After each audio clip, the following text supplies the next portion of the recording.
Now when we give our written name, we have to give an indication as to which lead we're talking about. Okay, and we do that with our Roman numerals. So if I give you lead 2 sulfide, that means that I want you to use the lead +2 charge. Okay, or if I give you lead 4 sulfide, I'm running out of room here. If I would give you lead 4 sulfide, you know that I want to use Pb +4. Okay, so the Roman numeral tells us the charge of the cation. Do you see any anions here that take on multiple charges? On your periodic table of ions, do you see any anions that do that?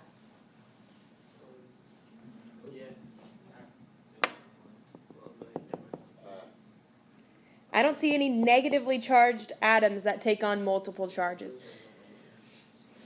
So that means the anion, or the last element, never gets a Roman numeral. Ever.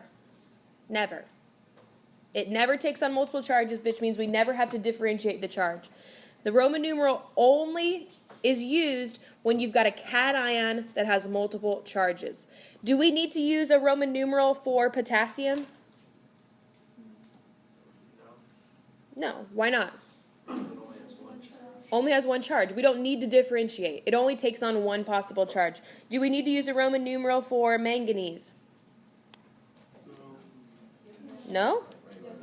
Yes. Manganese is atomic number 25. Manganese has two possible charges, so we've got to use that Roman numeral to tell us which charge to use.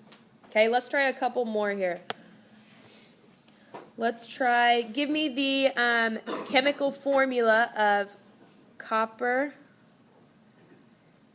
2 phosphide.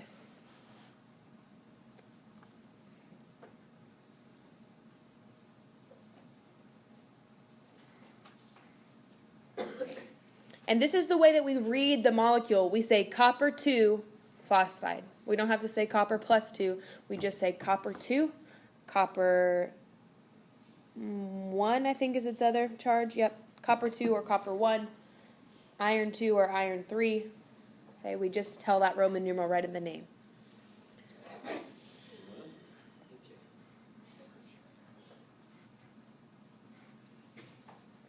Okay, so copper's charge here is what? +2, right? That's what the Roman numeral is telling us. What's phosphide's charge? -3. So I'm going to take my charges, the number, cross them down, and end up with Cu3P2.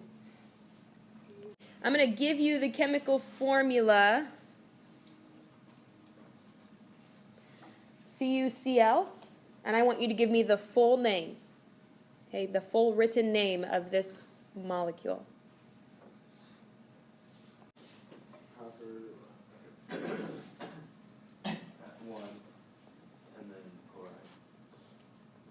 Perfect. Copper 1 chloride, very good. Okay, we have to include the Roman numeral. If we don't, it's wrong. Okay, it's not the same compound. We've got to have that Roman numeral. We ended in chloride, not chlorine, because chloride is the anion. Give me the chemical formula for tin 4 oxide.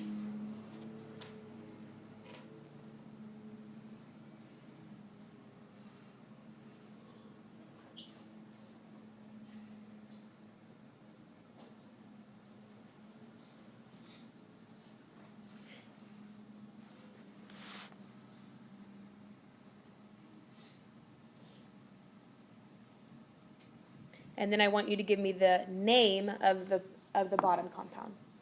So formula of the top, the name of the bottom. In its very raw form, we have SN2O4. We can reduce those. Okay? Reduce them. All right. Chromium 2 bromide. How do we know chromium is +2 in this case? Chromium's charge is +2. If we need 2 bromides to cancel those out, right? Bromide is a -1 charge. That means chromium must be +2. If we work this backwards, CrBr2, we would take this charge up to the top. We would take the 1 that we know is there up to the top, and that would leave us with Cr plus 2, Br minus 1. So we can work it backwards to find that out. Okay, give me the name of this molecule. This one is a little step up, okay, about what we've been doing. You got to think big picture here. What's happening?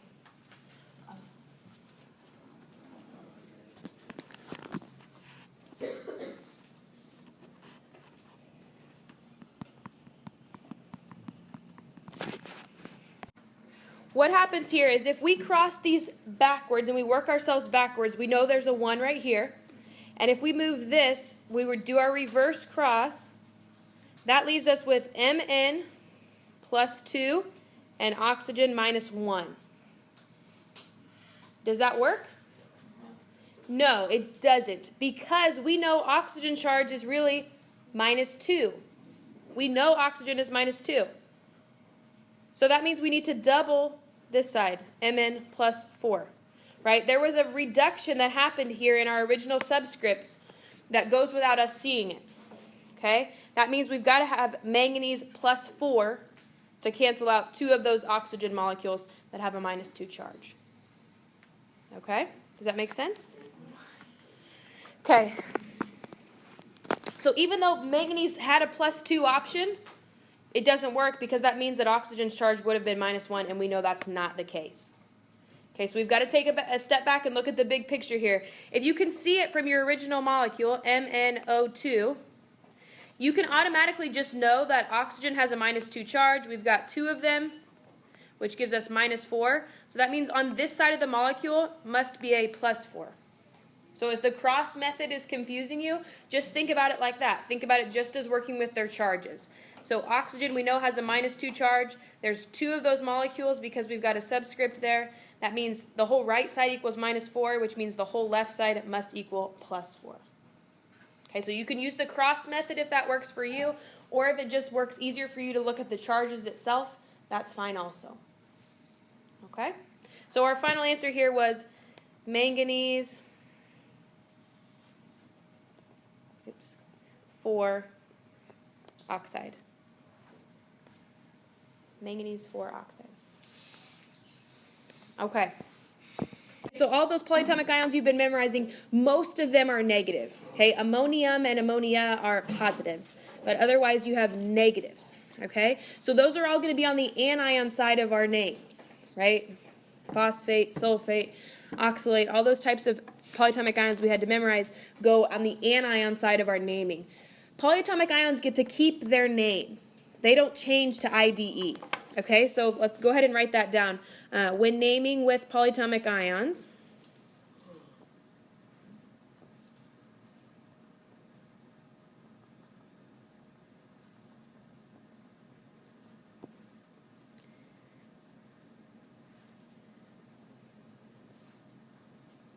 they get to keep their name.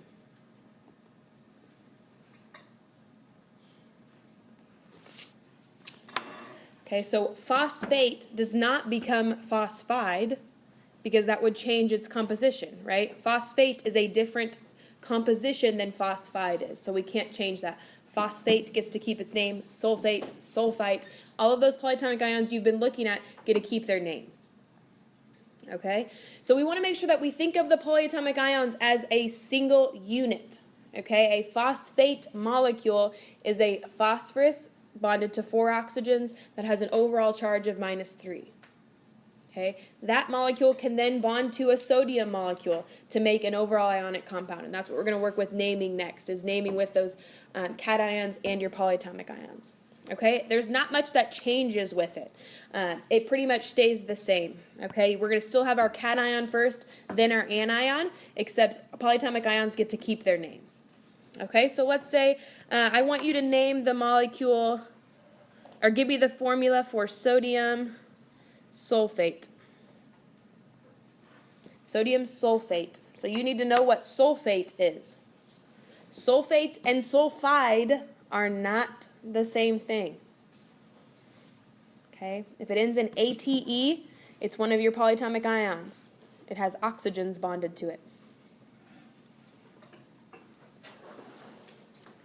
So we need to know sodium's charge, and we need to know sulfate's formula and its charge. So you might need your flashcards out for this part of it while we're doing these namings, unless you have them written down somewhere else.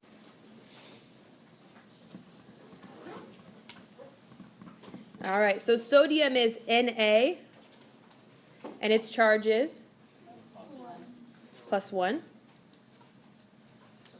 What is sulfate? What's the formula for sulfate? SO4. SO4 minus 2. Very good. SO4 minus 2. So here's how this works. Sulfate is one molecule, right? It's its own compound, so it all kind of goes together. So we're still going to drop our charges, drop the signs, cross these down, and that's going to leave us with Na2SO4. Okay, and essentially what we have is one of those SO4 molecules. You do not have to include the parentheses if the subscript is a 1. Okay, if the subscript is a 1, you do not have to include those parentheses. So our final product should look just like this. Na2SO4. Okay? If there's a 1 that goes with it, you don't have to include the 1. You don't include the parentheses. Okay? And let's look at a little bit different examples here so I can show you what that means. Let's now look at aluminum sulfate.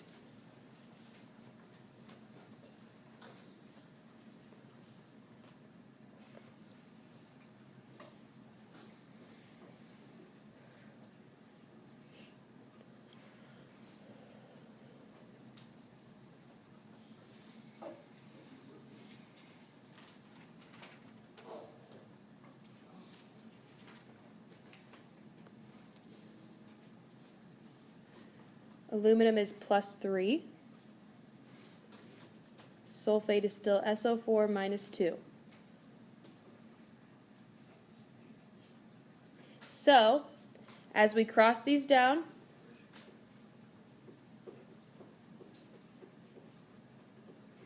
it's going to leave us with Al2SO4.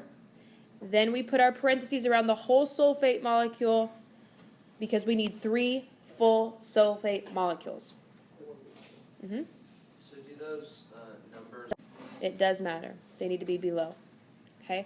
So what this is telling us is that we have 2 aluminum atoms bonded to 3 of these sulfate atoms. Sulfate molecules, I'm sorry. Okay? We've got 3 full sulfate molecules.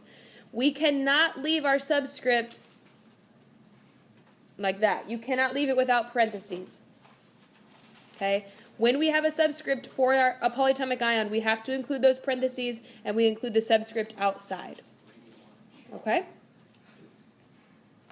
So if I gave you this molecule, iron 3 hydroxide. So now we're combining what we've been talking about all day. Sorry. Iron 3 hydroxide.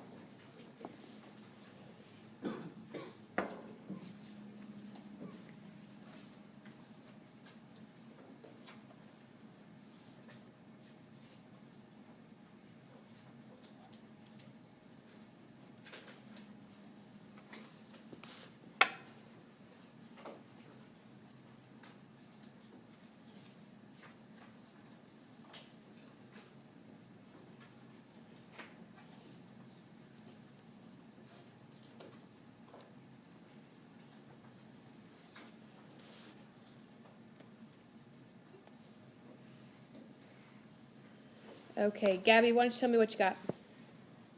FeOH, or in parentheses 3.